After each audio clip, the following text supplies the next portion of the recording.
Okay, so having really started to integrate the various layers of the application from front end to back end, we've done some simple data manipulation here. I think in your Finstagram application, it's a little bit further ahead, but in the demo and for our purposes, all we've done is just enter new data.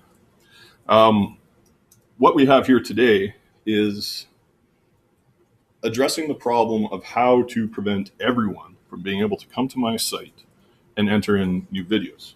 I only want to have me do it. So we're not going to do anything fancy in terms of user sign up or anything today. I'm just going to make sure that there's a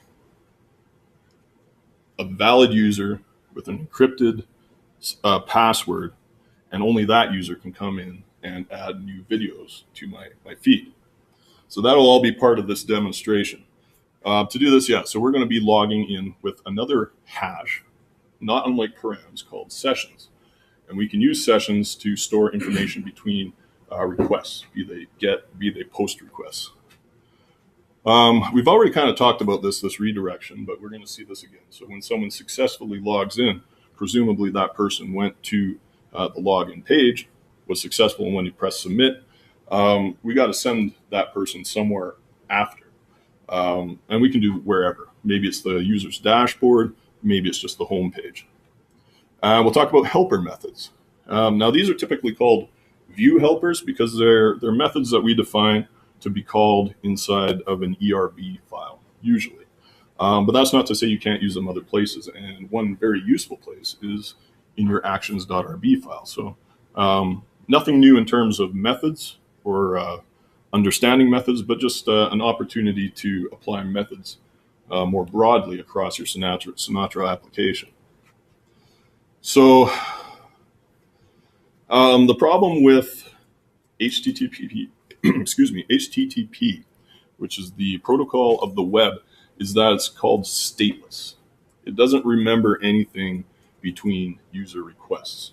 So to have it so that you log into your Finstagram application and you go post some stuff and you make these different requests, since it's stateless all by itself, it's going to ask you to log in every single time because it doesn't remember you. That's just the way the protocol works. It's for one-time collection of information. By using sessions, we can remember certain things about the user that the application is talking to. So to do that, so this is very much akin to the params hash. It's just something built into Sinatra. And we can set values in this hash, it's just an ordinary hash like anything else, that help us track the user between requests.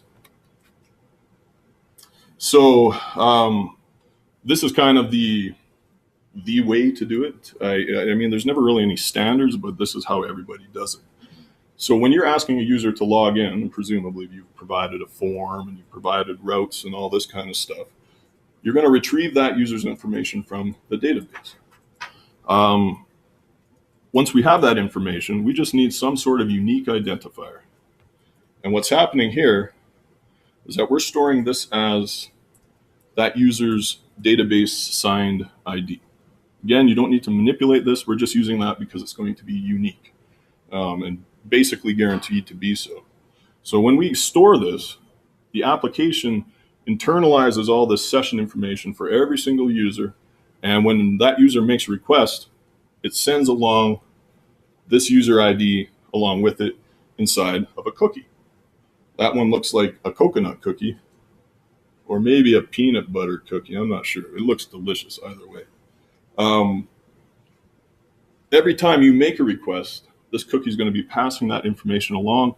Sinatra is going to look it up inside of this session and is going to say, okay, well, this user's been here before, hasn't logged out. Let this user continue interacting with the application. So here is a very simplified version of an HTTP request.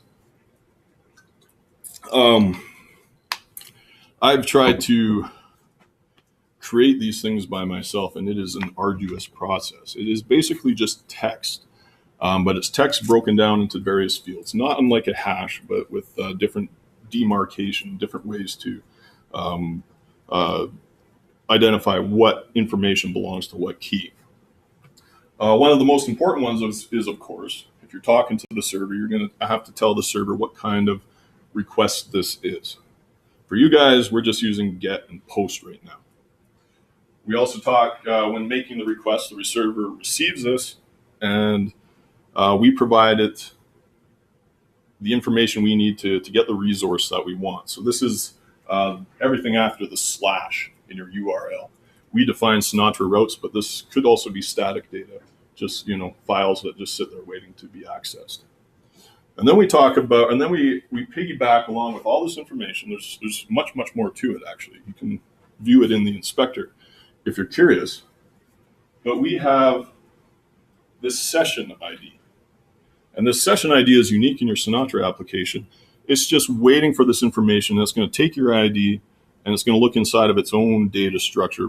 It might even be a hash. It might be some sort of simple database. It's going to find that and it's going to find the session hash for your user, which contains the ID. This is how this number here that makes it so that you don't log out every single time you make another request. Because as I said, it's stateless. It doesn't remember you apart from this unique identifier. So here's on the other side, of course. So you make a request. Presumably the server is going to offer up some sort of response. So you've told it what you want, told it the method by which it's supposed to perform this action. Typically you're going to get a web page. So here's the body of the response. You can see it's just meant to be a simple web page. It also returns this session. So I guess there's a chance that the session ID could change, but as long as it exists just long enough between these transactions, this server knows that it's talking to a particular user and not just every user. You'll notice that there's also kind of another one. People, they used to make such a big deal about cookies, and now it's just something everyone just sort of accepts. A lot of it's just for using, marketing purposes, just trying to figure out where you're going, what you're doing, and how you traverse all these websites so that they can target ads a lot better. And they're amazingly good at it, is all I can say. So now I kind of paid lip service to this last day because when we started getting to get and post, when you get, you always render an HTML file or an ERB file into HTML. When you post and you fail in your attempt, you do the same thing. You just re-render that page. When you post and you're successful, on the other hand, you redirect. If you remember, the reason for this is because last day I kept pressing refresh and the browser kept saying confirm form resubmission. We redirect to avoid this so that the same data doesn't get submitted over and over and over again.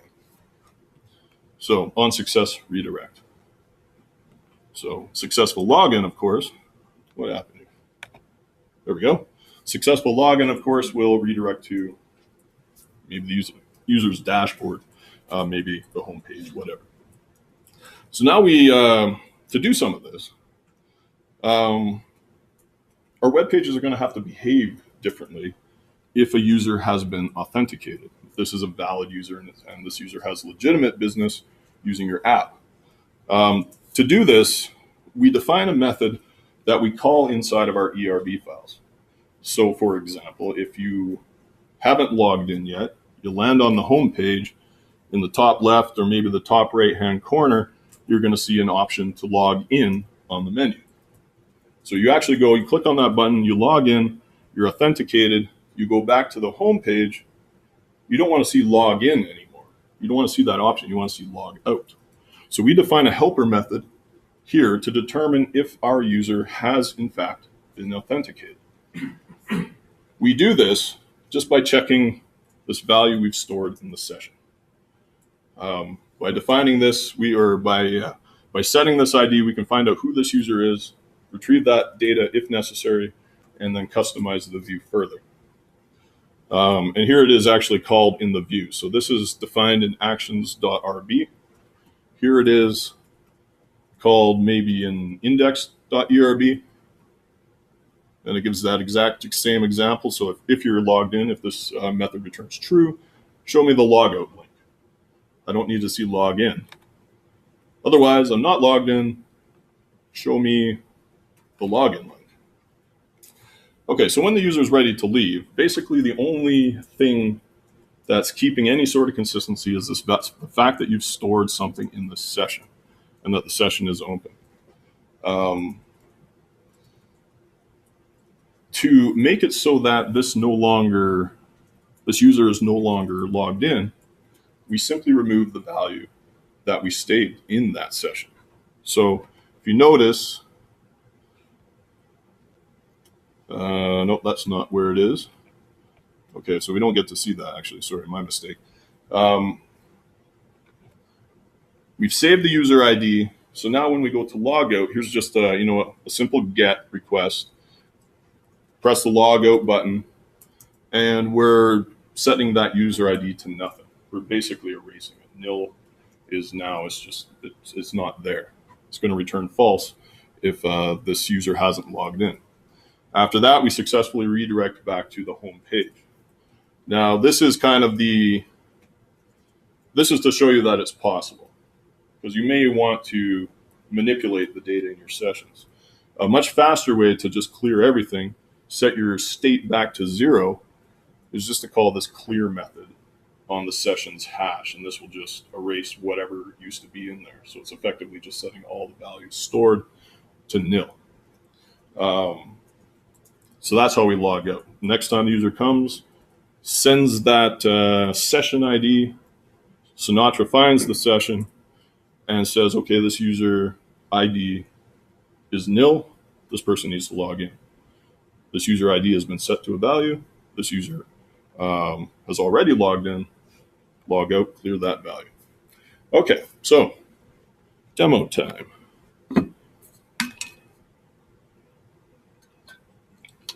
Now, as prepping for today's class, I was amazed at how little I actually had to type. So much of what I did today was just copy paste. And I had to take careful notes because, like, the deeper we get into this, the less I can trust in my own abilities to remember what I'm supposed to be doing. So let's take a look at our environment just to get our bearings. This is where we left off last day.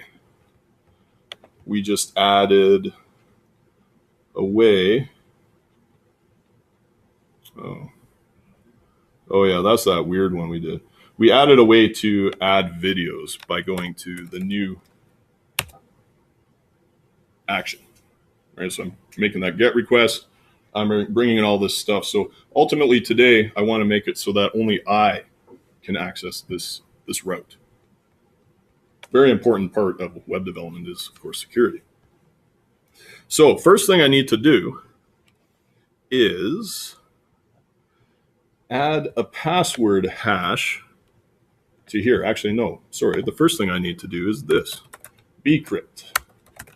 So what bcrypt does is it takes your data, gives it a seed. I'm not an encryption expert, but it mangles it so that when someone comes and looks at it, you've typed in your password, you just get some presumably random string of characters, right?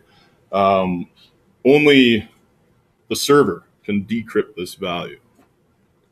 So to do this, the bcrypt gem is sort of the de facto standard. It's nothing new. It's just something that's been adopted by Ruby. Sorry, I thought it was coming.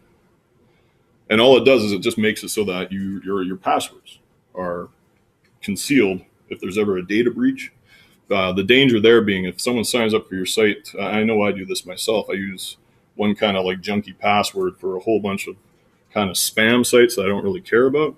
But if someone were ever to look at this and it wasn't encrypted, they would know that I could probably use this on other sites as well, right? So there's that danger. Bcrypt takes that or mitigates that danger. Nothing's uncrackable, but this makes it much more difficult and much less worthwhile. So to use this, I need to add this as a dependency to my project. Now yours probably is already built in, but since we haven't done this already, I'm going to add a new dependency in my gem file. So this is the file that's referenced every single time you run bundle install. You should only have to do that once when you're setting up your environment. Okay, so I'm going to add bcrypt.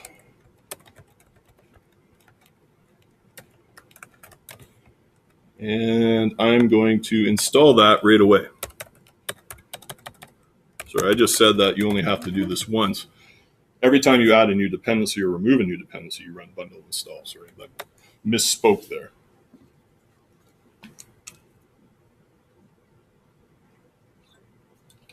So now, if you're interested in how bcrypt works, this is very well documented.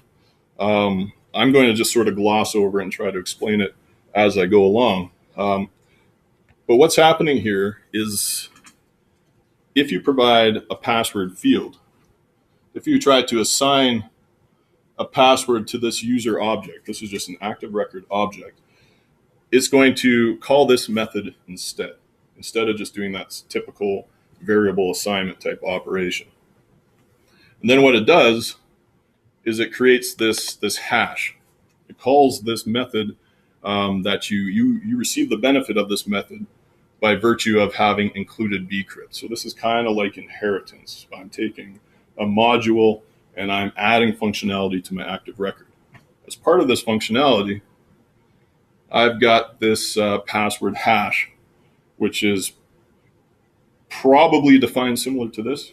It takes your secret password, it garbles it all up, and it makes it so that if someone accesses your database, they're not going to understand it right away.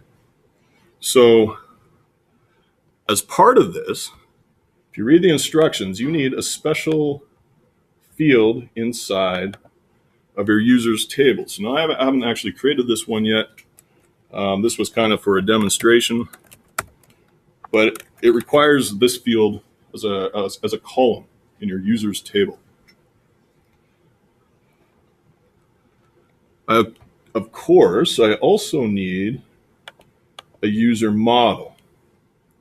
So I'm going to create a new file, define it as user.rb, and I'll show you what I was talking about when I said that I didn't really need to do much typing today.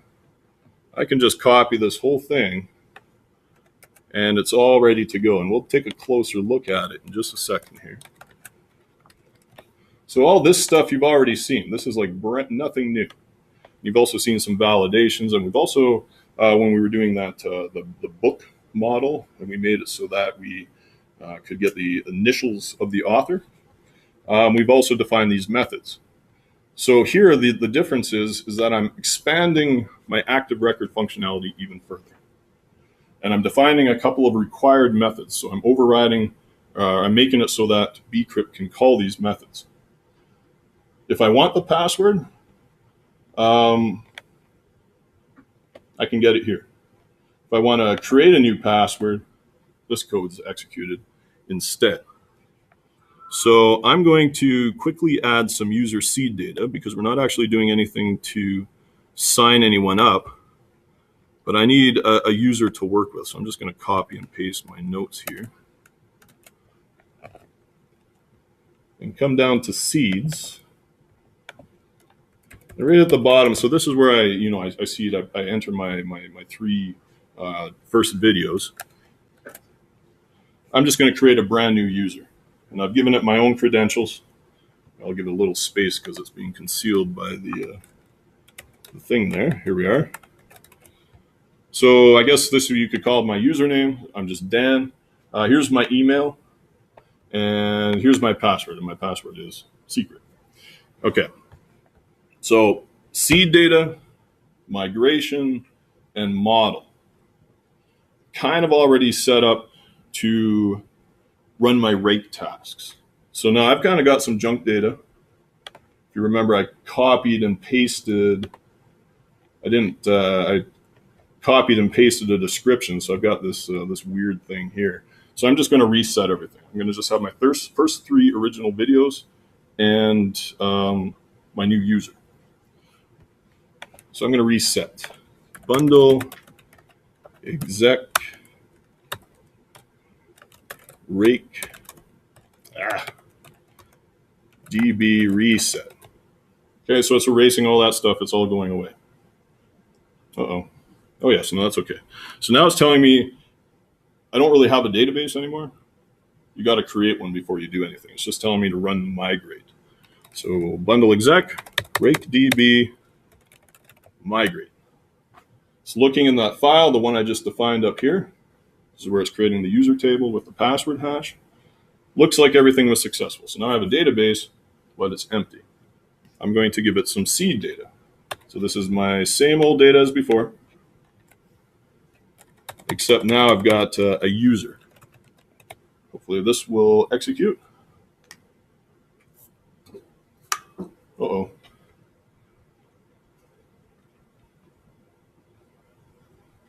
Uninitialized constant user. Did I miss something? You need to save your user. Oh, look at that. Look at that. I didn't save. Thank you.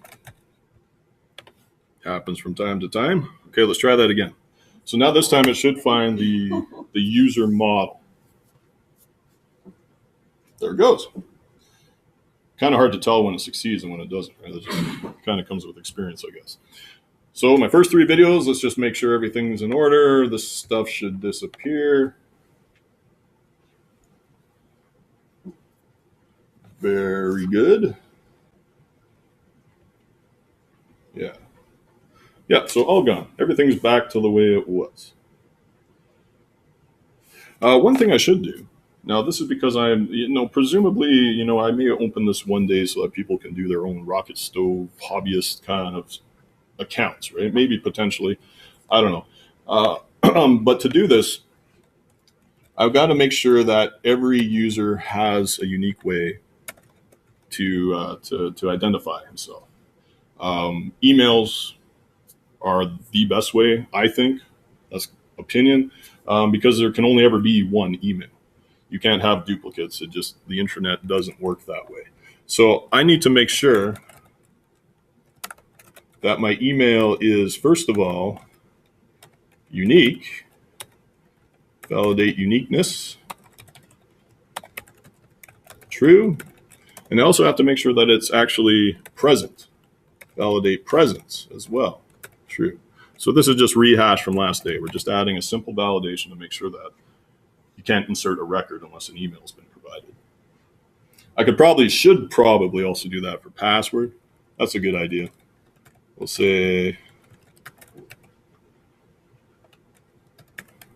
doesn't have to be unique. You can have the same password, but we got to make sure that there's actually something there. Username is not quite so important, right? You could just change that to whatever it is, however the mood strikes. Okay, so we're basically all set up. Our model's looking good. Our database has been created and seeded. Now we need a way for our user to log in. So I'm going to be very lazy because that is the way to go. I'm going to copy this guy. See, very little typing. I'm going to duplicate. And I'm going to provide a form that will allow the user to log in. So this is just a copy, of course. I'm going to have to go through here and change a few things up just because I find this faster. So let's change this around. User. Form action, let's say login. We need to get an email.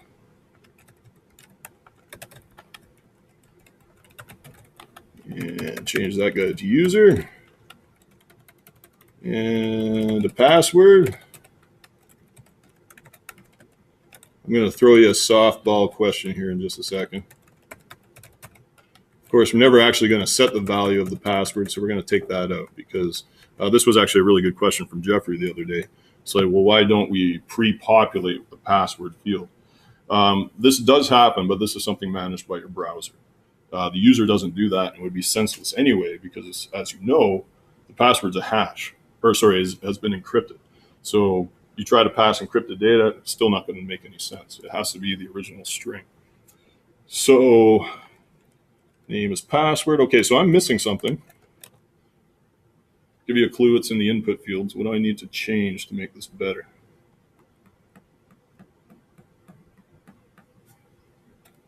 How about the type of the password? So if I were to just enter this password into this input field as a text, you'd be able to see it. So this was the answer I was fishing for. Whoops, not that one. Password. Like that. So that will conceal it. Any glaring errors? Do you see anything? I got these. None of this stuff exists, of course. I still haven't assigned a user instance variable. Oh, I see a problem. User needs an email, not a URL. Any other problems? Well, if they happen, they happen, right?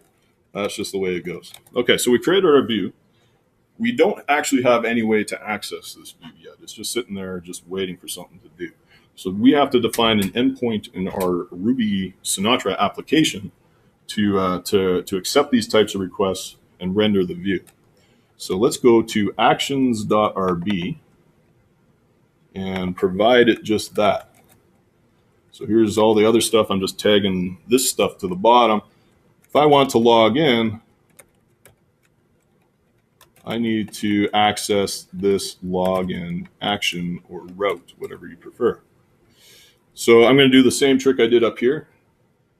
I'm going to just get an empty user to save myself a headache. user.new.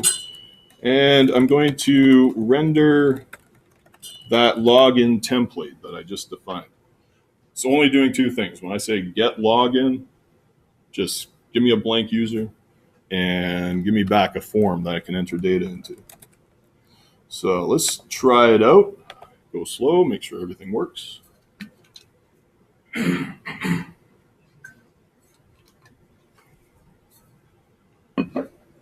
Okay, so that's reloaded. I want to log in because I haven't actually provided myself any link yet. Maybe I'll do that next. Come to this path. If everything goes right, uh-oh. Did you have double N's? Which one, sorry? If we go back to your page, your batch or whatever, do you keep those two N's there? Or do you, so the two N's right above login? This one here? No, the two N's on 19 and 18. Yeah, oh yeah. Those stay? So this is part of the post method. Okay. So this caps off that, and this end your if statement. Is yes, exactly. Right. Okay, so let's find out what's going on here. Something weird's happening. It's saying it can't find bcrypt. Why can't it find bcrypt? I did run bundle install, didn't I?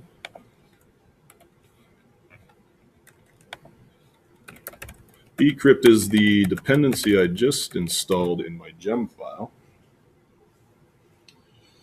Okay, let's say bundle show bcrypt. Let's make sure it's installed.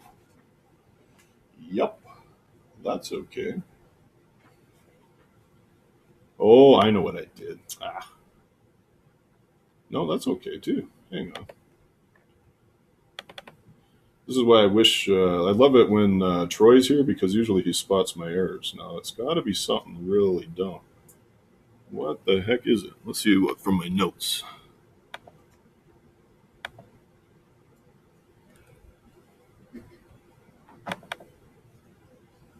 Let's include bcrypt.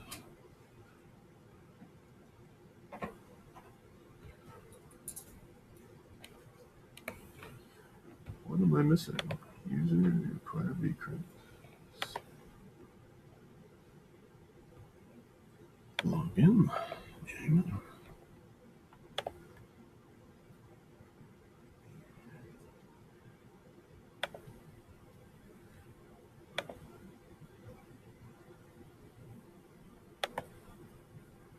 Huh.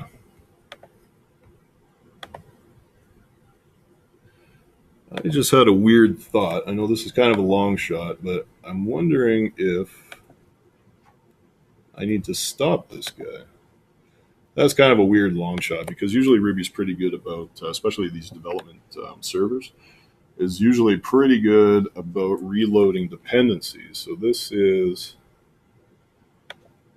kind of me just taking a shot in the dark here. Because from the best I can tell, everything is in order.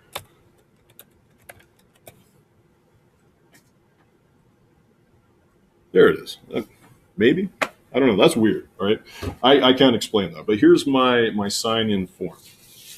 At this point, I can come in, I can type in my name, Daniel@capitalhill.ca. Oops, that's my other email. Daniel, capital Hill, secret. Password is secret. I press submit. Could change that to login, I suppose. Hit enter. It's going to try to it's trying to make a post to login. So it's going to say Sinatra doesn't know this ditty. Here's another opportunity to save some typing. All of this stuff is exactly what I need to define in my route, my post route. So I'm going to go ahead, I'm going to copy this stuff. We'll go through it very slowly when we get over to here. But this goes in Actions RB. So as you can see from my login template, I am posting to login. So hence the Sinatra doesn't know this ditty. So if I go to my actions.rb, and way down here, oh, I see, I meant post login.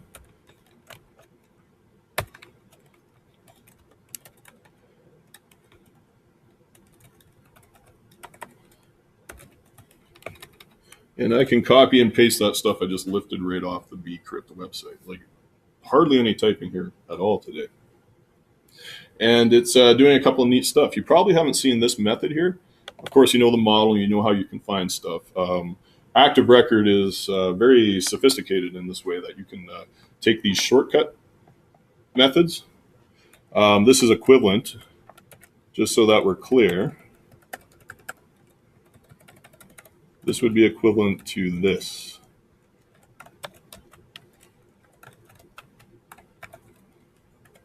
The exact same thing.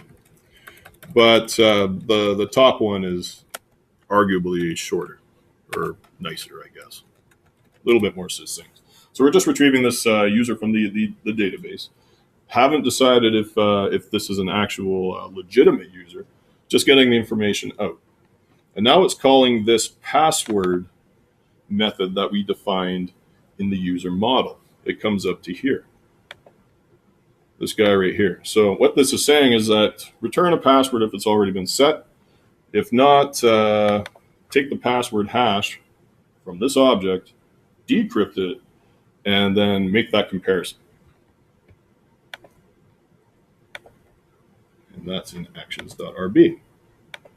So this stuff is just filler. We don't actually have a method called give token. We're going to take that one out entirely. This one's a good clue, though. So if this is successful, then this user is legitimate. That user is valid. At this point, we have to make sure that we can remember the user between requests. Remember, HTTP is stateless. So this is where sessions come in. I say, I want to remember this user. So I'm going to add it to my secret sessions hash here. Is it session or sessions? Which one is it? Here it is. Nope, that's log out.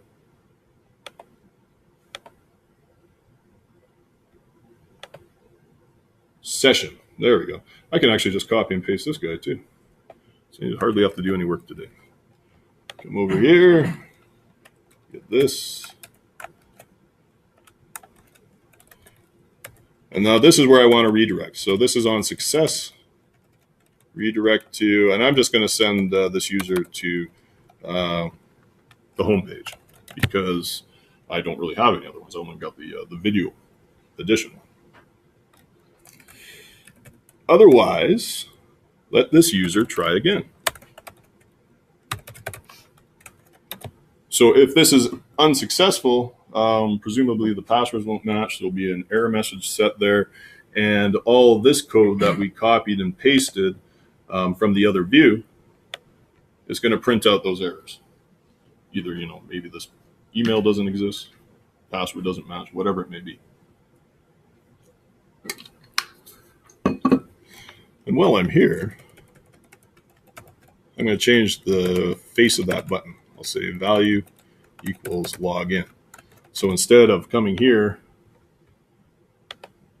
and seeing submit, now it's going to say login. Just kind of a nice addition. Okay, so I've defined my, where is it? Did I do it? I did. I defined my login. So now when I press login, formerly the submit button, it's going to start talking to this this action that I've just defined. And it's going to try all this different stuff. So let's try doing that. Let's try Daniel, Capitol Hill, and I'm going to try doing it with some just junk. This should fail.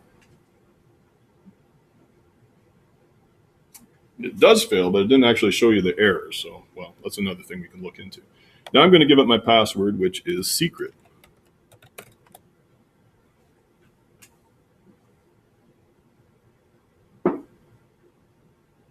Oh, geez. Does anyone see what I did there? It's saying that this method, or sorry, this variable is not defined. It doesn't know what I'm talking about here.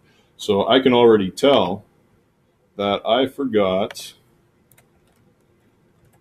I need to make this an instance variable. You see the difference there? Right? I did retrieve the user, but without that ampersand, this user doesn't exist. This user does. Okay, let's try that again. Secret.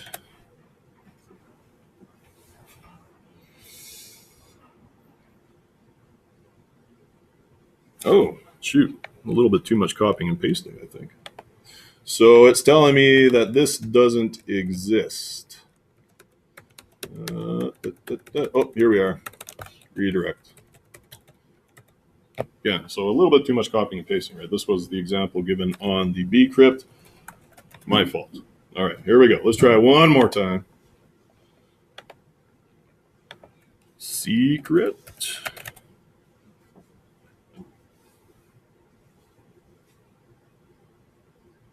There it goes. So I successfully redirected. Now, of course, nothing's really happened here, right? There's like, what's the difference? I can still access videos. I can still do all this kind of stuff. I will save this just so I can save myself some typing. I need a couple of things. I need a way to log out. I need to have some actual feedback here. So I'm going to add a few visual cues, just improve the user experience, as they say. I'm going to make a login button here if I'm not logged in, and a logout button if I am logged in. So this is where the helpers come in, and this is where I'm going to do some more copying and pasting. This is directly from the slides. Kind of just something you memorize by rote. If you kind of appreciate it, you just go into autopilot here. I think this is, nope. Here's the helper. Now helpers are defined inside the actions RB file. Come here. I like to put helpers at the top. You can probably just tack it onto the bottom, but I'll put it, you know what? I'll put it on top of the newly added work here.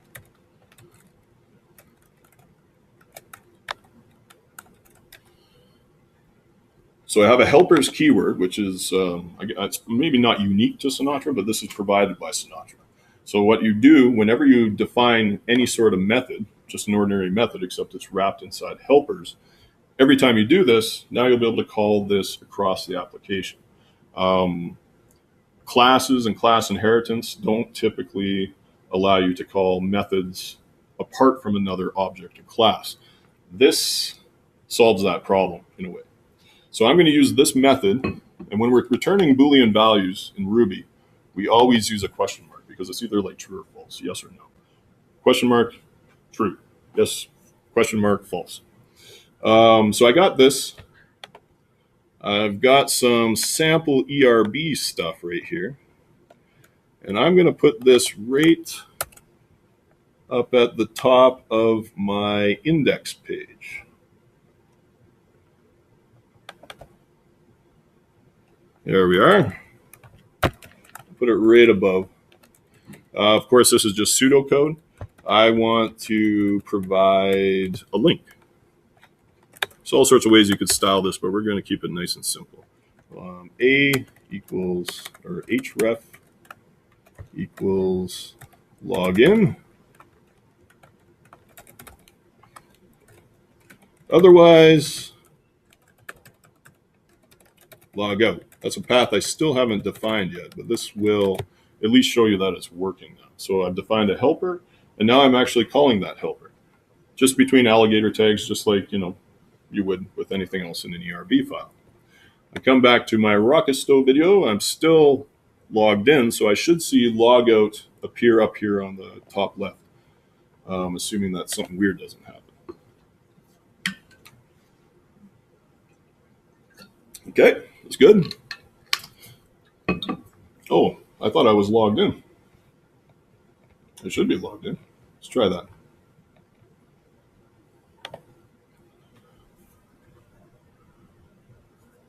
Okay, I'll sign in and hopefully this works. It's a good thing to test these things. That's why you do automated testing. We talked a little bit about that the last day. So I am logged in, but something's up. Did I screw up the logic here?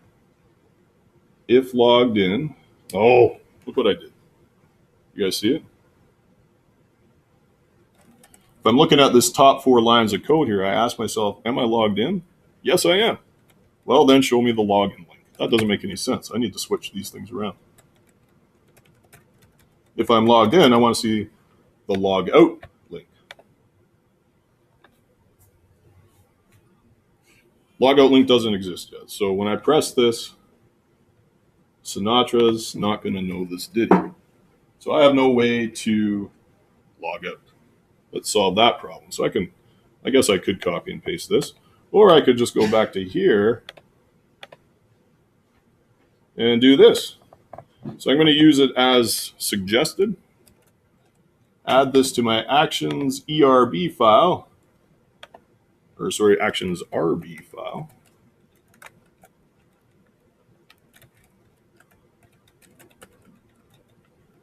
And I think aside from those weird quotations, that's it. Does that look good? I think that looks good. So let's try it out.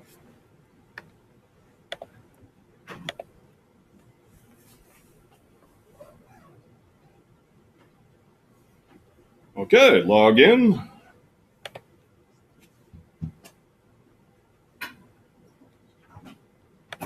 Done.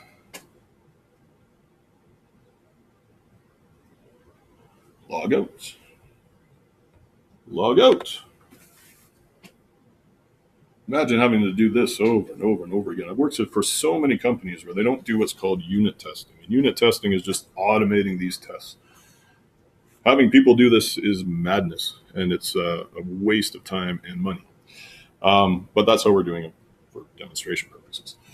So everything's kind of coming together. You know what? I've got some styles I defined earlier, so I'm going to apply those here. We're not going to talk too much about the CSS, but just to, dress this up a little bit, make it look a little nicer. So what I did was, in my styles, I wrapped what you have there actually inside of a nav bar, one of those semantic tags. So I'm going to have to make a couple of changes here. The nav, of course, is going to go right up at the top of the screen. I'm defining some styles on top of that A tag.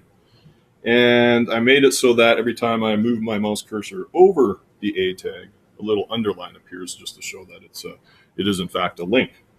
So this means I have to restructure my index page a little bit.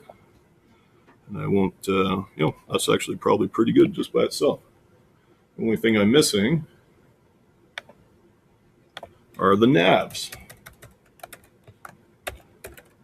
So this is going to be kind of what kicks in those styles.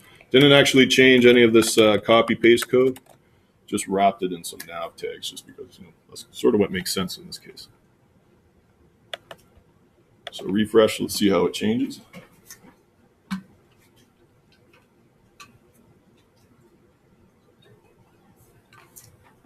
Did I not save again? What did I do? Oh, no, I didn't save. There we are.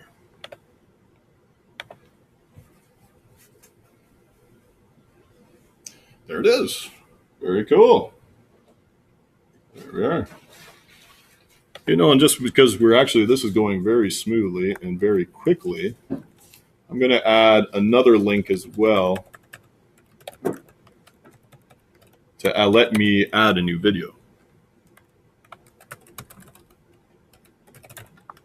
So unless I'm logged in, I'm not going to see that thing. You still got a problem. This is kind of where it's going to all sort of come together here.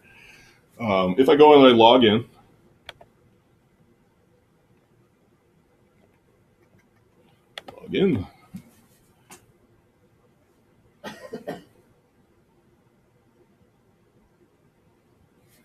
so it's kind of crowded together. I didn't style it for that. But I can now click on this link because it wasn't there before. Now, as the registered user or the authenticated user, now I have the opportunity to actually do this. The problem is, maybe you've anticipated this, I'm not entirely sure. But if I do log out,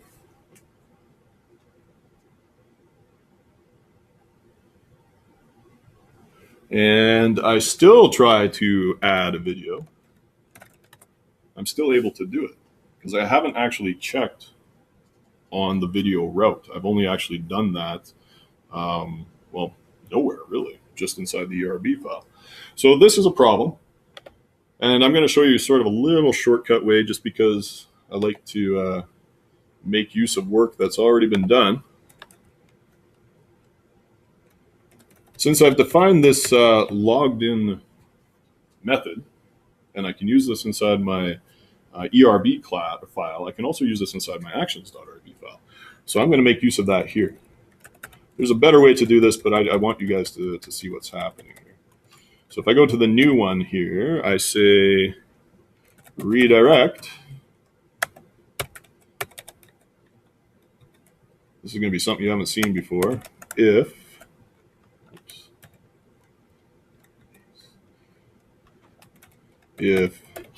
not logged in. It's a couple of things I think you haven't seen there before. Have you seen we call this the bang, the exclamation. Can you tell me what that means, anybody? Yes, well, negation. So what's happening here is if I call logged in, and this is going to return one of two things, true or false. If it returns true, that bang, the exclamation, turns it into false, and vice versa. If it returns false, it returns into true. So you can actually, it's actually quite readable. Redirect to my home page. Sorry, I should actually say redirect to my login page if not logged in. Amazingly readable. And I should also do that there. There's a way that you can perform this action upon every specified route, but I'm just doing it manually here for now. By doing this prevents the user from going to the page. So now I won't be able to do this. If everything works correctly, it's going to tell me to log in.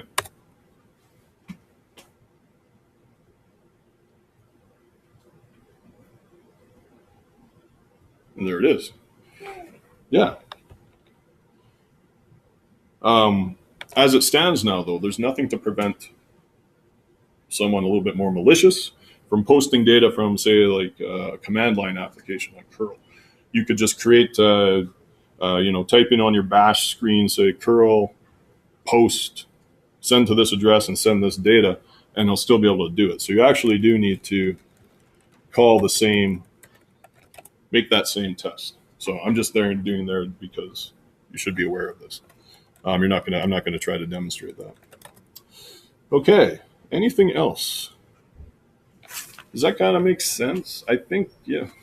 I think it looks easy when I do it, and then when I see other people do it, and I try to sit down and do it myself, I struggle. So if that's you, that's fine too. Yeah. Okay. Any questions? No questions. Questions. That's it. Troy is here. Welcome, Troy. I hope that was helpful.